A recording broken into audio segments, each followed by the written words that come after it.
વડોદરા શહેરના ward number 13માં આવેલ મુખ્ય માર્ગ પર નહેરુ ભવનથી બગીખાના તરફ જતા મુખ્ય માર્ગની હાલત કફોડી થઈ ગઈ છે। વડોદરાના વોર્ડ નંબર 13માં આવેલ નહેરુ ભવનથી બગીખાના તરફ જતો મુખ્ય માર્ગ જ્યાં ખૂબ જ વધારે ટ્રાફિકની અવરજવર છે।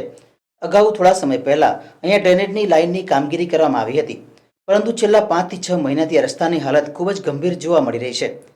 જ્યારે આ વિસ્તારમાં 3 શાળાઓ આવેલી છે, હોસ્પિટલ પણ આવેલી છે, જ્યારે નહેરુ ભવનથી બગીખાના તરફ જતા મુખ્ય માર્ગ પર રોજના વાહનોની અવરજવર ખૂબ જ હોય છે।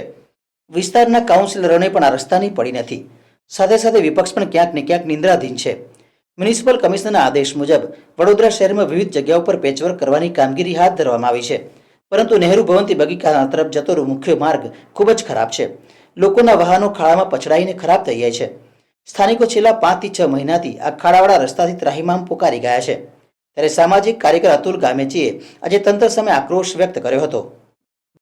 પહેલા તો આ વડોદરા શહેર સ્માર્ટ સિટીની પોકળ વાતો વચ્ચે વોર્ડ નંબર 13નો આ મુખ્ય રોડ છે। નહેરુ ભવનથી જતો આગળ ત્રણ સ્કૂલો છે, સાથે આ મુખ્ય રોડ છે, બાજુમાં પોલો ગ્રાઉન્ડ છે। લોકોની અવરજવર 24 કલાક આ રોડ પર રહે છે। ત્યારે આ રોડ પર ડ્રેનેજ લાઇનની કામગીરી કરવામાં આવી। કામગીરી કર્યા બાદ આ રોડ જોઈ શકો છો, કોઈ ધણી વગરનો રોડ છે। આ રોડ પર નકરા કાંકરા ને મેટલ ને પથ્થરો જ પડેલા છે। હવે આવી જગ્યાએ જો કોઈ વ્હીકલ ચલાવે તો એના ટાયરને પણ નુકસાન થાય, ગાડી પછડાય તો ગાડીને નુકસાન થાય, ચાલતા જતા રાહદારીને પણ આ પથ્થરમાંથી જવું પડે છે। તો આ વોર્ડના નગરસેવકોને શું ઉલટા ચશ્મા કે ઊંધા ચશ્મા પહેર્યા છે? અહીંના કોઈ સાંસદને કંઈ ખબર નથી, રોડ વિભાગને કંઈ જાણકારી મળતી નથી કે આ રોડ આટલો ખતરનાક ને ભયંકર છે? તો અમારે વડોદરા શહેરના મ્યુનિસિપલ કમિશનર જાંબાજ છે, લોકોને સસ્પેન્ડ પણ કરી રહ્યા છે ને વારંવાર મિટિંગો કરી રહ્યા છે। તો કમિશનર સાહેબને વિનંતી છે કે આ વોર્ડ નંબર 13નો જે નહેરુ ભવનથી આગળ જતો રોડ છે એ રોડને વહેલી તકે બનાવે તેવી અમારી માંગ છે। કમિશનર દ્વારા વિવિધ જગ્યા પર પેચવર્ક કામ ચાલી રહ્યું છે, શું કહેશો? અત્યારે તો આ રોડ આખો બગડી ગયો। કમિશનર દ્વારા પેચવર્ક જે કરવામાં આવ્યું છે એમાં 2-3 મુદ્દા ભેગા થઈ જાય છે કે એક બાજુ મુખ્યમંત્રી આવી રહ્યા છે ને બીજી બાજુ હેલ્મેટનો કાયદો લાવી રહ્યા છે, એટલે કદાચ પોલીસ કમિશનરે પણ કીધું એટલે વારંવાર પેચવર્ક કરીને રોડને સુધારવા અને જનતાને સારું બતાવવાનો પ્રયાસ કરવામાં આવે છે।